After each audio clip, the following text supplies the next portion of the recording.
কথা কাহিনীৰ গল্প কথা শিতানত আজি আপোনালোকৰ কাৰণে লৈ আহিছোঁ অন্য এটি গল্প। গল্পটিৰ নাম হৈছে কইনা। গল্পকাৰ দেৱাংগ পল্লৱ শইকীয়া।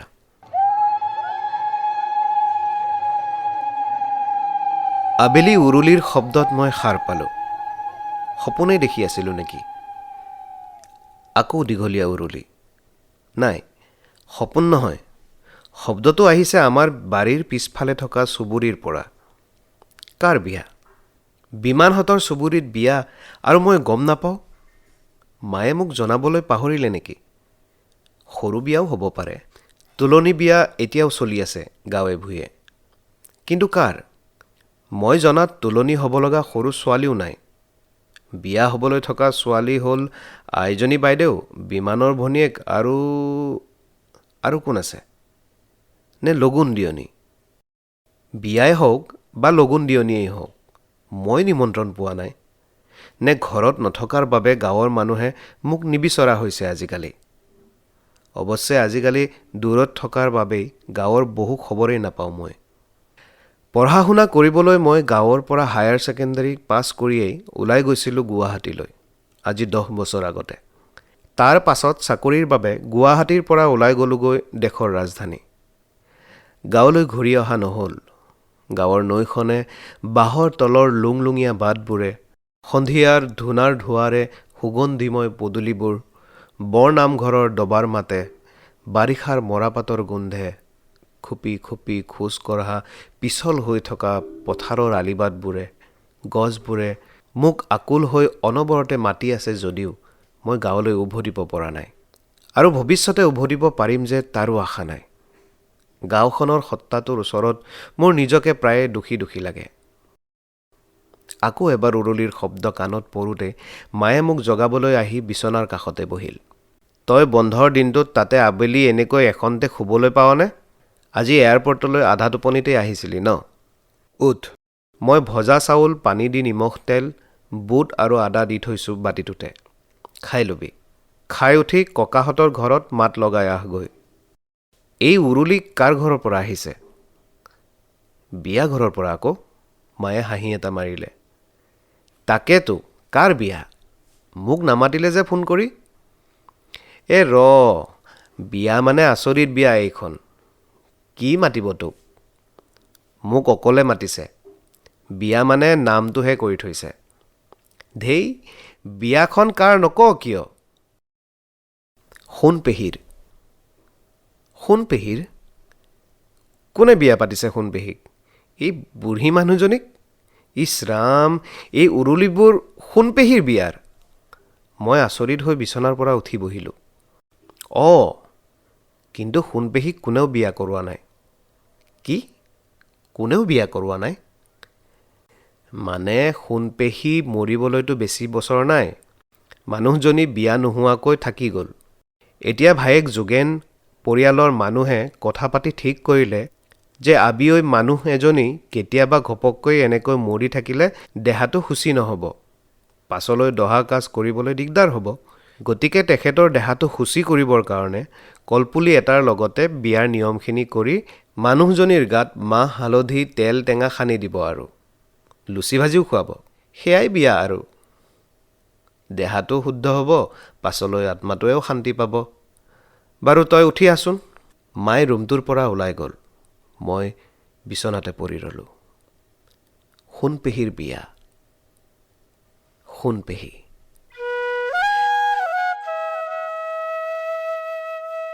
সেই সৰু থাকোঁতে আমাৰ ঘৰত গাখীৰ খীৰাবলৈ অহা সাদৰী মানুহজনী। পুৱা বা গধূলি ঘোষা গাই মানুহক কন্দুৱাই পেলাব পৰা মানুহজনী। গোটেই গাঁৱৰ বিয়া সবাহত কামত 1 নম্বৰত থকা মানুহজনী। গাঁৱৰ বিয়াত জাউৰিয়ে জাউৰিয়ে নাম গাই বেলেগ গাঁৱৰ দৰাঘৰীয়াক বিয়া নামত হৰুৱাই দিয়া মানুহজনী। ভাদ মাহত গাঁৱৰ বৰ নামঘৰত দোক মোকালিতে প্ৰসাদ ধোৱাৰ পৰা আদি কৰি সকলোখিনি হাঁহি মুখে অকলে কৰা মানুহজনী। সৰুতেই মাক দেউতাকক হেৰুৱাৰ পাছত যোগেন খুৰাৰ বায়েকতকৈ বেছি মাক হৈ খুৰাক ডাঙৰ কৰা মানুহজনী। সোণপেহী। মই প্ৰথমবাৰৰ বাবে ঘৰ এৰি গুৱাহাটীলৈ অহাৰ দিনা চাদৰৰ আঁচলত বান্ধি অনা দুটকীয়া নোট দুখন মোৰ হাতত বাটতে কিবা খাবি বুলি দিয়া মানুহজনী। বিয়া নোহোৱাকৈ ৰৈ যোৱা গোটেই জীৱন কেৱল অত্যাধিক শাৰীৰিক পৰিশ্ৰম কৰাৰ বাবে ৬০ বছৰ বয়সতেই বুঢ়ীৰ ৰূপ লোৱা সেই সোণপেহীৰ দেহাটো আজি শুচি কৰিলে কলগছৰ লগত প্ৰতীকী বিবাহ কৰি। গাত মাহ হালধি সানি সোণপেহীক কইনা কৰিছে আজি। সোণপেহীক আজি কইনা হোৱাৰ সুখ দিব গাঁও ৰজনজনাই যোৱাকৈ উৰুলি দি। বিচনাখনৰ পৰা উঠি আহিবলৈ মন নগ'ল মোৰ। সোণপেহীৰ মুখখন মনলৈ আহিল। মই সৰু থাকোঁতে কেতিয়াবা স্কুলৰ পৰা আহি দেখোঁ সোণপেহীয়ে আমাৰ পিছফালৰ চোতালত ধান জাৰি থাকে। মই চোতাল পোৱাৰ লগে লগে ডলাখন হাতৰ পৰা নমাই থৈ চাদৰৰ আঁচলত বান্ধি অনা ভোমোৰা এটা দিয়ে। পথাৰৰ সিপাৰে থকা গছৰ তল সৰা ফল বা কেতিয়াবা বেতগুটি কেইটামান। পুৱাই আহি গাখীৰ খীৰাই থাকোঁতে গোহালিৰ পৰাই সোণপেহীয়ে চোতালত বহি থকা ককাক গাঁৱৰ বতৰাবোৰ দি থাকে। মোৰ পঢ়া টেবুলৰ মুখত থকা খিৰিকীখনেৰে দেখি থাকোঁ, শুনি থাকোঁ। শুনিছে দেউতা, নামঘৰৰ খেল ২টা হ'বগৈ আৰু মই সাতোলাহঁতৰ খেলতেই থাকিম। বাপধনৰ পুতেকে অজাতি ছোৱালী আনি ঘৰ সুমুৱালে। পিতৰামৰ ঘৰৰ গৰুজনী গোসাঁয়ে চাই দিয়া মতে উত্তৰ দিশে বাট হেৰুৱাই আছে হেনো। ২ এদিনতে ঘৰ ওলাবহি। পাঠেকৰ ঘৈণীয়েকে খৰম পুখুৰীৰ পাৰতে জখিনী দেখা কথাটো সঁচা। জখিনীয়ে যাওঁতে বাঁহ এডাল পেলাই থৈ গৈছে আৰু বাঁহডালৰ পৰা ৰাতি বিয়লি বেলেগ মাত ওলাই থাকে। দ মাটিডৰা আজিৰ ভিতৰতে ৰুই শেষ কৰিব লাগিব, ইত্যাদি ইত্যাদি। সোণপেহীৰ চিন্তা ভাৱনা বেলেগ নাছিল। সোণপেহীৰ চিন্তা আছিল যোগ বা যোগেনক লৈ। আমি মাতিছিলোঁ যোগেন খুৰা। সোণপেহীয়ে কাম বন কৰিব পৰা হওঁতেই ২ বছৰ অগা পিছাকৈ পিতাক আৰু আয়েক দুয়ো ঢুকাল। যোগেনে তেতিয়াও মৰণা ফুৰাব পৰাকৈ বা গৰু এৰাল দিব পৰাকৈ ওখ ডাঙৰ হোৱা নাই। গতিকে সোণপেহী হ'লগৈ যোগেনৰ মাক। যোগেন ডাঙৰ হৈ ধানৰ ডাঙৰি কঢ়িয়াব পৰা হয়গৈ মানে সোণপেহীৰো বয়স সমানেই আগবাঢ়ি গৈ আছিল। আয়েক পিতায়েক ঢুকোৱাৰ কেইবছৰমান পাছত বয়স হোৱাত মাজে মাজে কোনোবাই সোণপেহীক বিয়াৰ কথা কৈছিল। পিছে বিয়া হৈ গ'লে যোগেনক চাব কোনে? আধিলৈ লোৱা মাটিখিনি চাব কোনে? বিয়াৰ কথা ওলালেই কিবা নহয় কিবা এটা লেঠা দেখুৱাই সোণপেহীয়ে।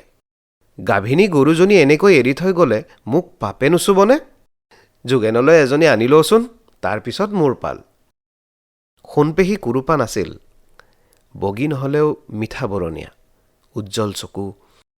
সোণপেহীয়েও যৌৱন পাৰ কৰিছে। সোণপেহীৰো তেজ মঙহ আছে। বিয়াৰ বয়স হৈ যেতিয়া সোণপেহীক ভোকৰ ভাতমুঠিৰ সুখ বা ভায়েক যোগেনৰ হাত দুখনৰ বাহিৰেও বুকুৰ ভোক গুচোৱা সুখ বা আন দুখন হাত কাষত দৰকাৰ হৈছিল, তেতিয়া কেতিয়াবা দিনটোৰ পৰিশ্ৰমৰ অন্তত বিচনাত পৰিলেই লগে লগে টোপনি অহা সোণপেহীৰো আচম্বিতে শেষ ৰাতি টোপনি ভাঙি বুকুখন শুদা যেন লাগিছিল। বা কেতিয়াবা অতিপাত ঠাণ্ডাতো তেটো শুকাই যোৱাকৈ পিয়া। সেই শেষ ৰাতি টোপনি ভাঙিলে সোণপেহীয়ে কাষতে খেপিয়াই পোৱাকৈ হাত দুখন বা কান্ধ এখন নাছিল। যোগেনৰ চিন্তা, পথাৰত বোকা দিয়াৰ চিন্তা, নতুনকৈ কাম লোৱা মানুহ ঘৰৰ চিন্তা আৰু পেটৰ আচল ভোকে সোণপেহীৰ সেই আচম্বিতে অনুভৱ কৰা ভোক পিয়াহ আকৌ মষিমূৰ কৰি ৰাখিছিল। তথাপি সোণপাহীৰো আছিল এখন বুকু। পথাৰত বোকা দি থকাৰ মাজতে যোগেনে দি থৈ যোৱা কৰাইগুৰি আৰু মিঠৈৰ জলপান খাবলৈ পথাৰৰ আলিত বহি থাকোঁতেই পথাৰৰ সিটোমূৰৰ পৰা বদন আহি লগতে বহেহি। হাতত লৈ অহা কলপাতৰ টুকুৰাটো দুভাগ কৰি সি সোণপেহীৰ ভাগৰ কৰাইগুৰি অলপ নিজলৈ লয়। সিও জানে সোণপাহীয়ে যোগেনক কৈ আহে দুপৰীয়া পথাৰলৈ জলপান 2টা মানুহৰ জোখাৰে আনিবলৈ। বদনক মানুহে বেঙা বুলি জোকায়, বদনে ভেকাহি মাৰে, কিন্তু সোণপেহীয়ে বেঙা বুলি মাতিলে বদনে ভাল পায়। তই বেঙা বুলি মাতিলে ভাল পাওঁ। সৰুতে মায়ে বেঙা বুলি মতা বাবেই পাছলৈ মানুহে বেঙা নামটো দিলে মোক। মানুহে মাতিলে খং উঠে, তই মাতিলে মই কোনোবা নিজৰ মানুহে মতা যেন পাওঁ। বদনলৈ সোণপাহীৰ মৰম উপজে। পথাৰৰ আলিত বহি একেলগে জলপান খোৱাৰ এই দুপৰীয়াৰ সময়কণলৈ সোণপেহী কেতিয়াবা ৰৈ থাকে।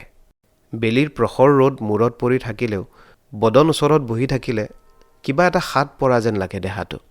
সেই কেতিয়াবা ৰাতি হঠাতে সাৰ পাই লগা পিয়াহটো যেন মাৰ যাব এই সময়কণতে। সেই ভোক আৰু পিয়াহ।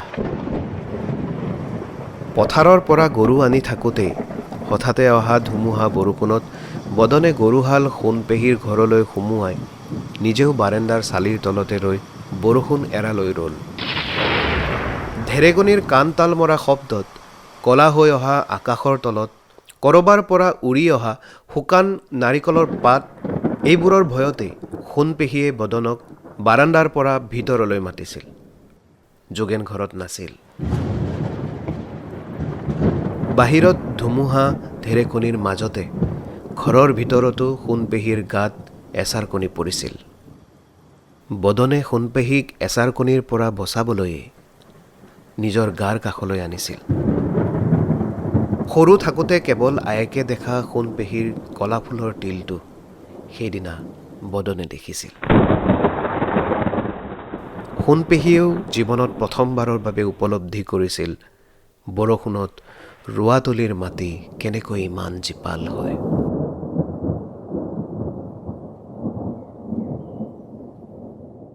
পথাৰ, কঠীয়া, গৰু, আনৰ ঘৰত ধান জৰা এইবোৰ কথা অনবৰতে চিন্তা কৰি থকা সোণপেহীৰ মনলৈ প্ৰথমবাৰৰ বাবে এটা বেলেগ চিন্তা আহিছিল।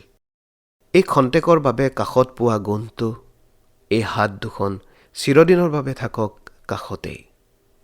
সেই যে কেতিয়াবা ৰাতি সাৰ পাই বিচৰা হাত দুখন, সেই বুকুৰ ভোগ। বদনে কৈছিল, পিতাইক কম মই। আকৌ খেতি খোলাৰ দিন আহিল। সেইদিনাৰ ধুমুহা বৰষুণজাক আকৌ অহা নাছিল। তাৰ মাজতে এদিন বদনে ঔগুৰি গাঁৱৰ হেমাই ভকতৰ জীয়েক চেনেহীক বিয়া পাতিছিল। সেই বিয়াতো জাউৰিয়ে জাউৰিয়ে বিয়ানাম জুৰিছিল সোণপেহীয়ে। দিনবোৰ গৈ থাকিল। সোণপেহীয়েও বোকা দিয়াৰ কামত আকৌ ব্যস্ত হ'ল। ধান কটাৰ কামত ব্যস্ত হ'ল। যোগেনে ধানৰ ডাঙৰি ঘৰলৈ কঢ়িয়াই আনিব পৰা হ'ল। ধান দাই নিয়াৰ পাছত পথাৰখন চিঙা নৰাৰে শুকান হৈ থাকিল। সোণপেহীৰ বুকুখনো শুকান হৈ ৰ'ল। বদনে বুকুৰ ধান দাই লৈ গ'ল।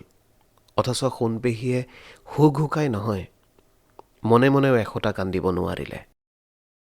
মাজতে বুধেনৰ পুতেকে এদিন কাৰোবাৰ আগত খবৰ দিলে, নমাটিৰ ঘৈণীয়েক মৰা মানুহ এটাই আকৌ বিয়া পাতিবলৈ ওলাইছে।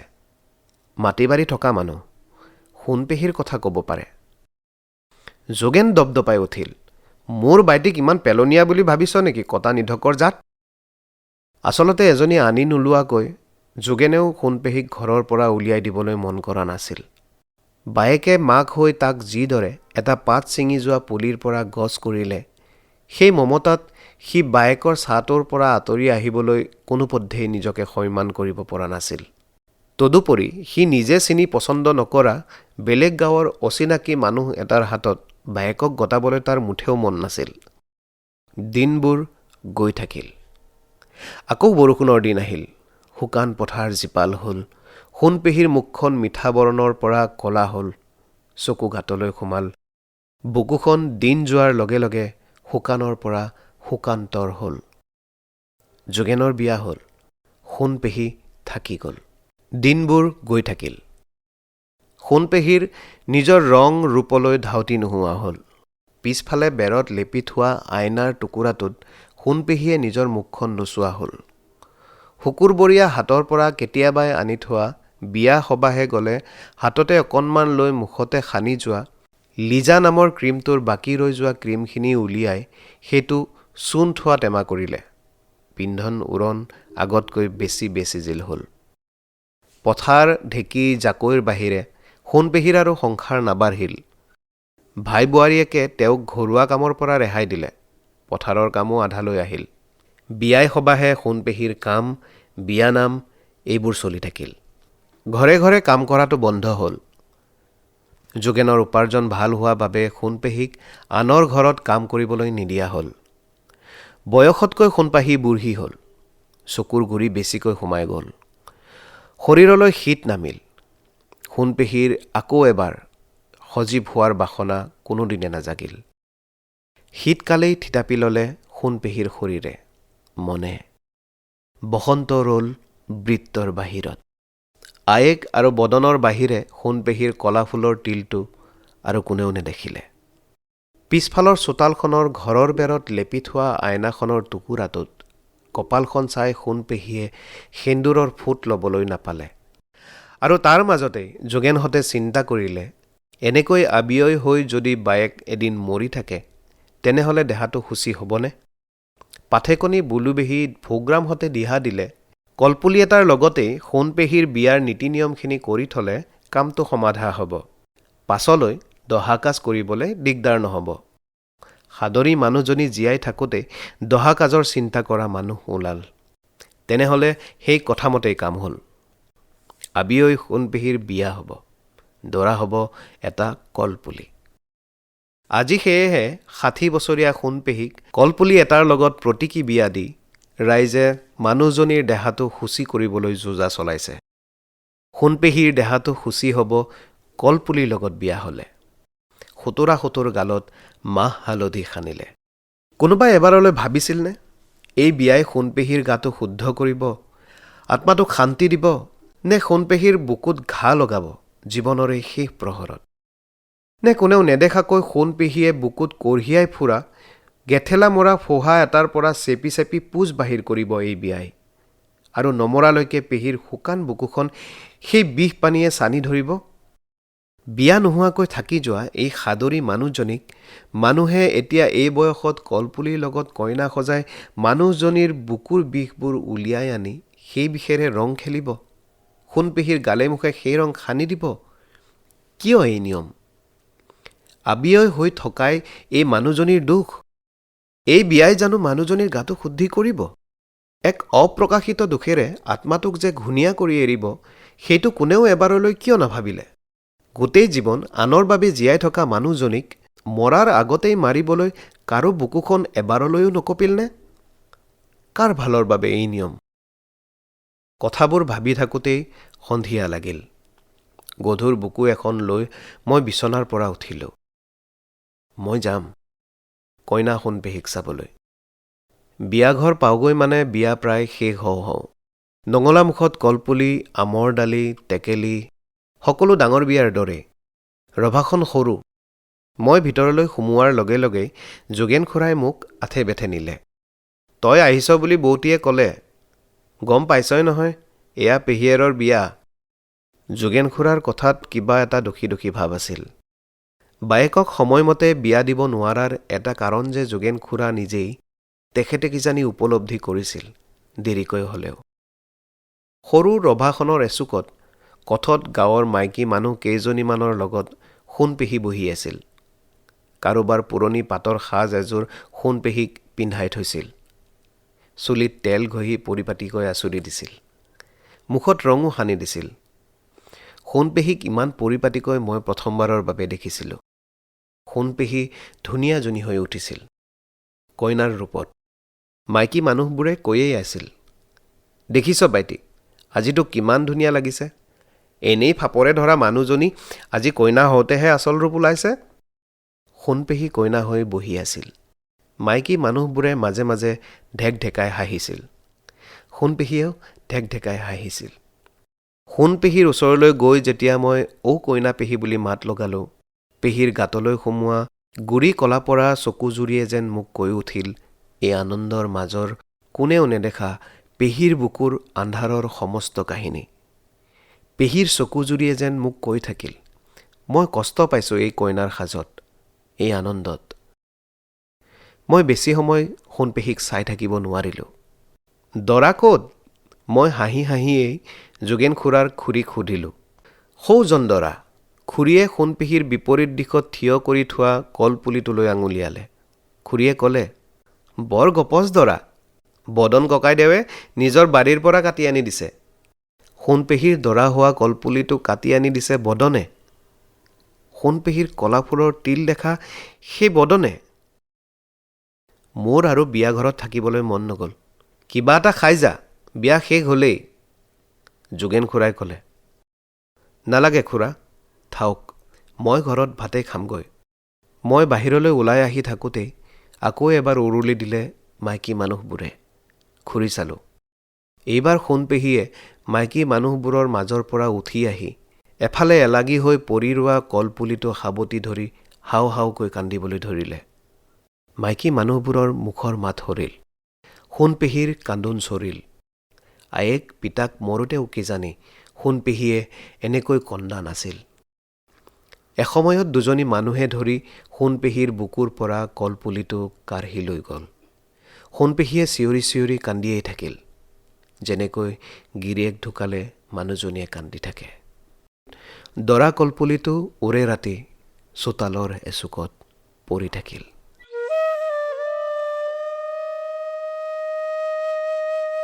গল্পটি শুনি আপোনালোকে কেনেকুৱা পালে আমাক নিশ্চয় জনাবলৈ নাপাহৰিব।